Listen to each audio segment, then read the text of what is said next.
പ്രാണനായി. ഭാഗം 15. രാത്രി ദേവന്റെ നെഞ്ചോട് ചേർന്ന് കിടക്കുകയായിരുന്നു ഉമ. അയാൾ അവരെ ചേർത്തു പിടിച്ചിട്ടുമുണ്ട്. ഞാൻ ചെയ്തതും പറഞ്ഞതുമൊക്കെ തെറ്റായി തോന്നുന്നുണ്ടോ ഉമേ നിനക്ക്? ഇല്ല ഏട്ടാ, ഇത്രനാളും വലിയൊരു സങ്കടമായിരുന്നു എനിക്ക്. ആ കുട്ടി നമ്മുടെ മോൻ കാരണം അതിൻ്റെ ജീവിതം നശിച്ചു പോയല്ലോ എന്ന വിഷമം. എൻ്റെ നെഞ്ചിലും അതൊരു വിങ്ങൽ തന്നെ ആയിരുന്നടോ. പിന്നെ അതുകൊണ്ട് മാത്രമല്ല കേട്ടോ ഞാൻ ശ്രീകുട്ടിയെ മോളായി ദത്തെടുത്തത്. തനിക്കറിയാലോ, ഒരു മോളെ വേണമെന്ന് എൻ്റെ വലിയ ആഗ്രഹമായിരുന്നു എന്ന്. ആദ്യമായി അവൾ ആ തുണിസഞ്ചിയും നെഞ്ചോട് ചേർത്ത് പേടിച്ചു വിറച്ച് പഠിക്കൽ വന്ന് നിന്നപ്പോൾ തന്നെ എന്തോ ആരോടും തോന്നാത്തൊരു പ്രത്യേക വാത്സല്യം എനിക്ക് അവളോട് തോന്നിയിരുന്നു. പക്ഷേ ചേർത്തു പിടിക്കാനോ വാത്സല്യത്തോടെ സംസാരിക്കാനോ പറ്റില്ലല്ലോ. പക്ഷേ നമ്മുടെ മോൻ ആ കുഞ്ഞിനോട് തന്നെ ഇങ്ങനെ ഒരു തെറ്റ് ചെയ്തു എന്നറിഞ്ഞപ്പോൾ വല്ലാത്ത സങ്കടം തോന്നി. അന്നു മുതൽ ആ കുഞ്ഞിവിടെ അനുഭവിക്കുന്നത് കാണുമ്പോഴൊക്കെ എൻ്റെ ചങ്ക് പൊടിഞ്ഞു പോകാറുണ്ടായിരുന്നു. മതിയേട്ടാ, എല്ലാം ശരിയായില്ലേ? ഇനിയും എന്തിനാ? ഇപ്പോ പൊന്നുപോലൊരു മോളെ നമുക്കായി മഹാദേവൻ തന്നില്ലേ? ആടോ, ഒരമ്പോറ്റി കുഞ്ഞ്. ശ്രീയുടെ ഓർമ്മകൾ പോലും അയാളിൽ വാത്സല്യം നിറയ്ക്കുന്നുണ്ടായിരുന്നു. ഏട്ടാ, അത് പിന്നെ ശ്രീകുട്ടിയെ ഞാൻ വേറെ ആർക്കും കൊടുക്കില്ല കേട്ടോ. മുഖം കെറുവിച്ചുകൊണ്ട് അവർ പറഞ്ഞതും ദേവൻ സംശയത്തോടെ അവരെ തല താഴ്ത്തി നോക്കി. അവൾ എൻ്റെ മോളാ, വേറെ ആർക്കും ഞാൻ കൊടുക്കില്ല. ഏട്ടൻ പറഞ്ഞതുപോലെ ഇനി അവളെ മറ്റൊരാൾക്ക് കൊടുക്കാൻ ഞാൻ സമ്മതിക്കില്ല. എൻ്റെ കിച്ചുവിൻ്റെ പെണ്ണായി ഞാൻ കണ്ടുപോയി ഏട്ടാ അവളെ. നിറഞ്ഞ കണ്ണുകളോടെ അവർ പറഞ്ഞതും ദേവൻ മറുപടി ഒന്നും പറഞ്ഞില്ല. പകരം അവരെ തന്നോട് കൂടുതൽ ചേർത്തു പിടിച്ചു. എല്ലാം കൊണ്ടും വല്ലാതെ അസ്വസ്ഥനായിരുന്നു കാർത്തി. അഭി പറഞ്ഞതും ഇന്ന് നടന്നതുമായ സംഭവങ്ങൾ ഓരോന്നും അവന്റെ ഉള്ളിൽ തെളിഞ്ഞു വന്നു. അതിനേക്കാൾ എല്ലാം മുകളിൽ പൂച്ചക്കുഞ്ഞിനെ പോലെ തന്റെ നെഞ്ചിൽ ചേർന്നു നിന്ന കുഞ്ഞു പെണ്ണിനെ ഓർത്തതും അവൻ തന്റെ കണ്ണുകൾ ഇറുക്കിയടച്ചു. ഞാൻ എന്തിനാ ഇടയ്ക്കിടയ്ക്ക് അവളെക്കുറിച്ച് ആലോചിക്കുന്നേ? അവളെ ഒന്ന് മിന്നായം പോലെയെങ്കിലും അടുത്തു കാണാൻ അവന്റെ ഉള്ളം തുടിക്കുന്നുണ്ടായിരുന്നുവെങ്കിലും അത് വെറും സഹതാപം മാത്രമാണെന്ന് സ്വയം മനസ്സിനെ പറഞ്ഞു പഠിപ്പിക്കാൻ ശ്രമിക്കുകയായിരുന്നു അവൻ ഓരോ നിമിഷവും. അങ്ങനെ ഫലിപ്പിക്കുമ്പോഴും ഇടയ്ക്കിടയ്ക്ക് കണ്ണുകൾ മുറിയുടെ വാതിക്കലേക്ക് അവൻ പോലും അറിയാതെ പോകുന്നുണ്ടായിരുന്നു. മിത്രേ, നീയും കൂടി വരുവോ എൻ്റെ കൂടെ? എനിക്കെന്തോ പേടിയാവുന്നു.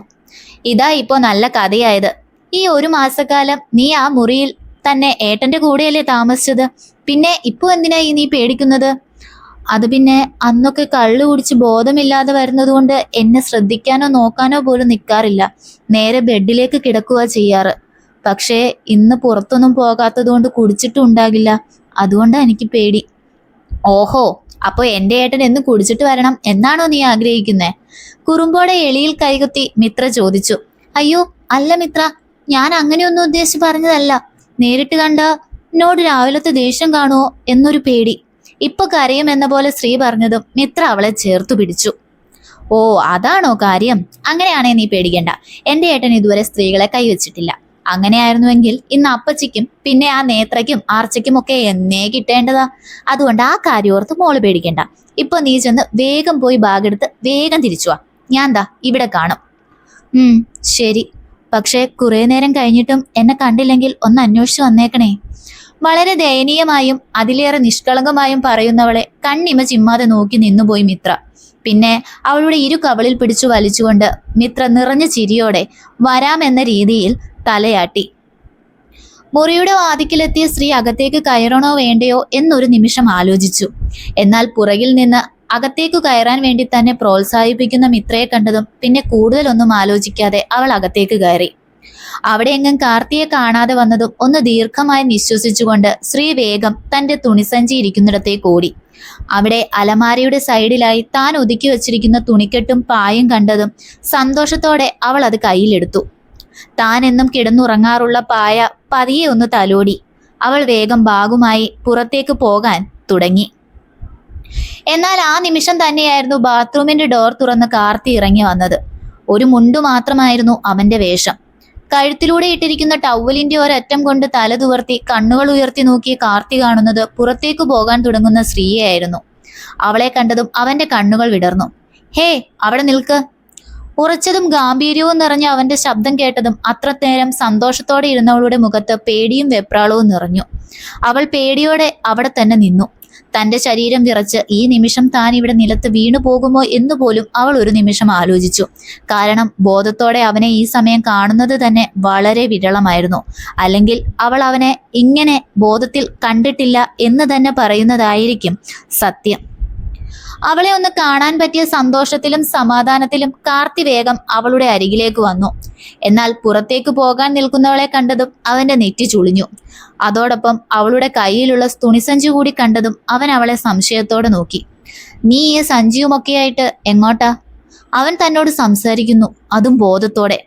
എന്തു മറുപടി തിരികെ പറയണമെന്നറിയാതെ പകച്ചു നിന്നുപോയി ശ്രീ. അവൾ കണ്ണുകൾ മിഴിച്ച് മുന്നിൽ നിൽക്കുന്നവനെ നോക്കി നിന്നു. അവളുടെ മിഴിച്ചുള്ള ആ നോട്ടം കണ്ട് കാർത്തിക്ക് ചിരി വരുന്നുണ്ടായിരുന്നു. എങ്കിലും മുഖത്ത് അവൻ ഗൗരവം അങ്ങനെ തന്നെ നിലനിർത്തി. എന്നാലും അവളുടെ നിഷ്കളങ്കത നിറഞ്ഞ കുഞ്ഞു മുഖത്തോട് വല്ലാത്തൊരു അടുപ്പം തോന്നുന്നുണ്ടായിരുന്നു അവൻ അപ്പോഴും. നീ ഞാൻ ചോദിച്ചത് കേട്ടില്ലേ, എങ്ങോട്ടാണെന്ന്? ഏറെ നേരമായുള്ള അവളുടെ തുറിച്ചുനോട്ടം കണ്ട് ഇനിയും ഇങ്ങനെ നിന്നാൽ ശരിയാകില്ലെന്ന് തോന്നി കാർത്തി തന്റെ ചോദ്യം വീണ്ടും ആവർത്തിച്ചു. അതുകൊണ്ട് തന്നെ അവന്റെ ചോദ്യത്തിൽ അവൾ ഒന്ന് ഞെട്ടി 2 അടി പുറകോട്ട് നിന്നു. ഞാൻ മിത്രയുടെ മുറിയിലേക്ക്. പതിഞ്ഞതും അത്ര മൃദുലവുമായുള്ള അവളുടെ സ്വരം അവൻ ചിരിയോടെ കേട്ടു. എന്നാൽ അവളുടെ മറുപടി കേട്ടതും ഇത്തവണ ഞെട്ടിയത് കാർത്തി തന്നെയായിരുന്നു. അതെന്തിനാ നീ മിത്രയോടൊപ്പം കിടക്കുന്നത്? നിന്നെ കെട്ടിയത് ഞാനല്ലേ, അപ്പോ നീ എന്റെ കൂടെയല്ലേ കിടക്കേണ്ടത്? അത് കേട്ടതും ശ്രീ പതിയെ തന്റെ തല ഉയർത്തി അവനെ നോക്കി. അവളുടെ നിറഞ്ഞ കണ്ണുകൾ കണ്ടപ്പോഴാണ് താൻ എന്താണ് പറഞ്ഞത് എന്ന ബോധം അവന് വന്നത്. തന്നെ വിവാഹം കഴിച്ചത് ഇപ്പോഴാണോ ഓർമ്മ വന്നത് എന്ന രീതിയിലുള്ള ആ കണ്ണുകളുടെ നോട്ടം താങ്ങാനാകാതെ അവൻ മുഖം തിരിച്ചു. ഇവിടെ കിടന്നാൽ മതി. ഇനി നിനക്ക് പായയിൽ കിടക്കാൻ ബുദ്ധിമുട്ടാണെങ്കിൽ നീ ബെഡിൽ കിടന്നോ. എനിക്ക് അത്ര പ്രശ്നമില്ല.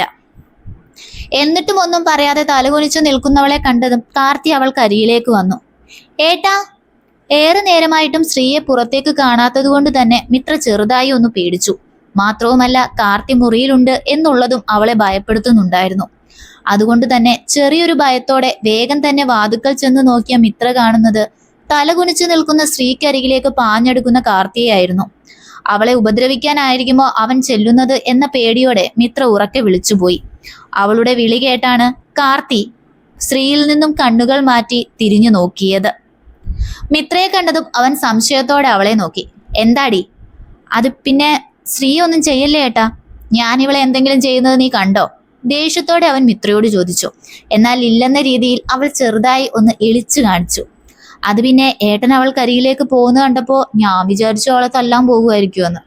അത് കേട്ടതും പേടിയോടെ ശ്രീ തല ഉയർത്തി നോക്കി. പിന്നെ അതേ ഭാവത്തോടെ ഭിത്തിയോട് ചേർന്ന് അതിലേക്ക് ചാഞ്ഞു നിന്നു.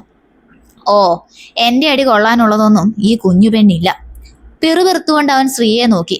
അവിടെ തുണിസഞ്ചി നെഞ്ചോട് ചേർത്ത് പിടിച്ചു നിൽക്കുന്നവളെ കണ്ട് വല്ലാത്ത സ്നേഹം തോന്നിപ്പോയി അവന്. കാർത്തിയുടെ നോട്ടം വീണ്ടും അവൾക്ക് നേരെയാണ് എന്ന് കണ്ടതും മിത്ര വേഗം മുറിക്ക് അകത്തേക്ക് വന്നു. ശ്രീ, നിന്റെ ബാഗ് കിട്ടിയോ? ആ, കിട്ടി. തന്റെ തൊട്ടടുത്ത് മിത്രയുടെ സാന്നിധ്യം അറിഞ്ഞതും ആശ്വാസത്തോടെ അവൾ കണ്ണുകൾ ഉയർത്തി നോക്കി. പിന്നെ വേഗം തന്നെ മറുപടിയും കൊടുത്തു. ഓ, എന്നോട് സംസാരിക്കാൻ മാത്രമേ അപ്പൊ ഇവക്ക് വിക്കുള്ളൂ. അവർ ഇരുവരെയും മാറി മാറി നോക്കി സ്വയം കാർത്തി പിറുപിറുത്തു. എങ്കിൽ വാ പോകാം. നീ പോയിക്കോ, പക്ഷേ ഇവളെ പോകാൻ ഞാൻ സമ്മതിക്കില്ല. ഏട്ടാ, എന്തിനാ ഇങ്ങനെ വാശി കാണിക്കുന്നത്? ഇവൾ ഒരു പാവമാണ് ഏട്ടാ. ഏട്ടന്റെ ഒരു നോട്ടത്തിൽ പോലും അത് വിറച്ച് ചാകും. ഇപ്പൊ തന്നെ കണ്ടില്ലേ, മുഖം എല്ലാം ചുവന്നു തുടുത്ത് വിളറിയിരിക്കുന്നത്. എന്തിനാ ഏട്ടാ ഇനിയും അതിനെ നോവിക്കുന്നത്? ദയനീയതയോടെയുള്ള അവളുടെ ചോദ്യം കേട്ടതും കാർത്തി പകച്ചു പോയിരുന്നു. താൻ അവളെ അത്രത്തോളം വേദനിപ്പിക്കുന്നത് തനിക്ക് മാത്രമേ അറിയാത്തതായിട്ടുണ്ടായിരുന്നുള്ളൂ എന്നോർത്ത് അവന് വല്ലാതെ തോന്നി. എങ്കിലും ഉള്ളിലെ വാശി സ്ത്രീയെ മിത്രയോടൊപ്പം വിടാൻ അവനെ അനുവദിക്കുന്നുണ്ടായിരുന്നില്ല. മോളെ, ഞാനതിന് അവളെ ഒന്നും ചെയ്തില്ല. അവളെന്നും ഇവിടെയല്ലേ കിടക്കാറ്. അതുകൊണ്ട് ഇവിടെ തന്നെ കിടന്നോട്ടെ എന്നാ ഞാൻ ഉദ്ദേശിച്ചത്. വേണ്ട ഏട്ടാ, വല്യമ്മയെ പറഞ്ഞത് ഇനി മുതൽ ശ്രീ എന്റെ കൂടെ കിടന്നാൽ മതിയെന്ന്. മാത്രവുമല്ല, ഇനി ഏട്ടനൊരു ശല്യമായി ഏട്ടന്റെ കൺമുന്നിൽ പോലും ചെല്ലരുതെന്നും വല്യമ്മ പറഞ്ഞിരുന്നു. അവളുടെ ആ വാക്കുകൾ ഞെട്ടലോടെയാണ് കാർത്തി കേട്ടത്. എങ്കിൽ സംശയത്തോടെയായിരുന്നു ശ്രീ മിത്രയെ നോക്കിയത്. ഇടക്കണ്ണിട്ട് കാർത്തിയുടെ ഞെട്ടൽ നല്ല രീതിയിൽ ആസ്വദിച്ച് മിത്ര വീണ്ടും തന്റെ വാക്കുകൾ കുറിക്കു കൊള്ളുന്നത് പോലെ തുടർന്നു.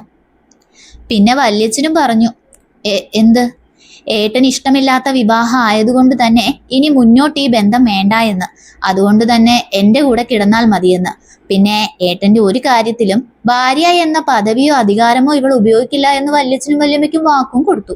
അങ്ങനെയുള്ളപ്പോ ഇവ കേട്ടൻ ഇപ്പൊ ഒരു അന്യപുരുഷനല്ലേ. അങ്ങനെ അന്യപുരുഷന്റെ മുറിയിൽ കിടക്കുന്നത് തെറ്റല്ലേ? അതോർത്തിട്ടായിരിക്കും എന്റെ കൂടെ കിടന്നാൽ മതിയെന്ന് വല്യമ്മ പറഞ്ഞത്. അതെങ്ങനെയാ? ഞാൻ ഇവളുടെ കഴുത്തിൽ ഞാൻ കെട്ടിയ താലി കിടക്കുന്നിടത്തോളം കാലം ഞാൻ ഇവൾക്കൊരു അന്യപുരുഷനാകുന്നത് എങ്ങനെയാ? മിത്രയുടെ ഓരോ സംസാരവും കാർത്തിയുടെ നെഞ്ചിൽ വിങ്ങുന്നുണ്ടായിരുന്നു. അവൻ അവളെ നോക്കി നിന്നു. ഒടുവിൽ താൻ നന്ദയ്ക്ക് ആരുമല്ല, വെറും ഒരു അന്യപുരുഷനാണ് എന്ന മിത്രയുടെ വാക്കുകൾ കേട്ടതും അവൻ അറിയാതെ ചോദിച്ചുപോയി. ഏട്ടൻ തന്നെയല്ലേ ആ താലിക്ക് വെറും ഒരു ലോഹത്തകിടിന്റെ വില കൽപ്പിച്ചത്? മാത്രവുമല്ല ഏട്ടൻ ഇവളെ ഭാര്യയായി കണ്ടിട്ടുമില്ല. പിന്നെ ആ താലിക്ക് ഇവിടെ പ്രസക്തിയില്ല. ഇവൾ മാത്രമല്ലേ അതിൽ ബന്ധവും സ്നേഹവും ആദരവും കാണിച്ചിട്ടുള്ളൂ. അതിന് വേണ്ട എന്ന് വല്യച്ഛൻ പറഞ്ഞിട്ടുമുണ്ട്. അതുകൊണ്ട് ഇപ്പോ താലി ഊരി മേടിച്ച ഇവൾക്ക് വിഷമായില്ലേ? അതുകൊണ്ട് പതിയെ പതിയെ ഇവളുടെ മനസ്സൊന്ന് ഓക്കെ ആയിട്ട് താലി ഊരി മേടിക്കാമെന്ന് വിചാരിച്ചിരിക്കുകയാണ് അവർ. കുറിക്കുകൊള്ളുന്നത് പോലെയുള്ള അവളുടെ വാക്കുകൾ കേട്ടതും കാർത്തിക് ആകെ വല്ലാതെ തോന്നുന്നുണ്ടായിരുന്നു. ഇത്രനാളും ശ്രീയുടെ സാന്നിധ്യമോ അവളുടെ മുഖമോ ഒന്നും തന്നെ അലട്ടുകയോ തന്നെ ഒന്ന് അസ്വസ്ഥമാക്കുകയോ ചെയ്തിരുന്നില്ല. അല്ലെങ്കിൽ അങ്ങനെ ഒരുത്തി ഉള്ളതുപോലും താൻ അറിഞ്ഞിരുന്നില്ല.